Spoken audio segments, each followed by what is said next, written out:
మన ప్రభువు రక్షకుడు అయిన యేసుక్రీస్తు పరిశుద్ధ నామములో మీ అందరికీ నా యొక్క శుభాకాంక్షలు తెలియజేయుచున్నాను. దేవుడు మిమ్మల్ని మీ కుటుంబాలను దీవించును గాక. God bless you. ఈరోజు దేవుని ఆధార వాక్యం ధ్యానించుకుందాం. మత్తయి సువార్త 7వ అధ్యాయం 21వ వచనం. ప్రభువా ప్రభువా అని నన్ను పిలిచి ప్రతి వాడును పరలోక రాజ్యంలో ప్రవేశింపుడు గాని పరలోకమందున తండ్రి చిత్త ప్రకారం చేయవాడు ప్రవేశించును. ప్రభునందు ప్రేమైన వర్లారా, ఈ రోజు జీవం గల దేవుడు, ప్రేమ గల దేవుడు, కృపగల ఆయన మిమ్మల్ని ఎంతగానో ప్రేమించుచున్నాడు. మారు మనసు పొంది బాప్తిసం తీసుకుని యేసయ్య బిడ్డలమని చెప్పుకుంటూనే లోకంలో తిరుగుతున్నావా? ప్రభువా ప్రభువా అని పిలుస్తూనే పాపం చేస్తున్నావా? ప్రభువా ప్రభువా అని పిలుస్తూనే సినిమాల సీరియల్ చూస్తున్నావా?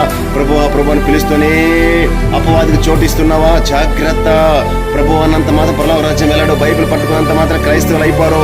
బాప్తిసం తీసుకున్నంత మాత్రం పరలోక రాజ్యం వెళ్ళవు. కనుక తండ్రి చిత్తం ఏమిటి అనగా పరిశుద్ధంగా జీవిద్దాం, నీతిగా జీవిద్దాం, అనేక మందికి శుభవార్త ప్రకటిద్దాం, పరలోక రాజ్యం చేరుకుందాం. Praise the lord.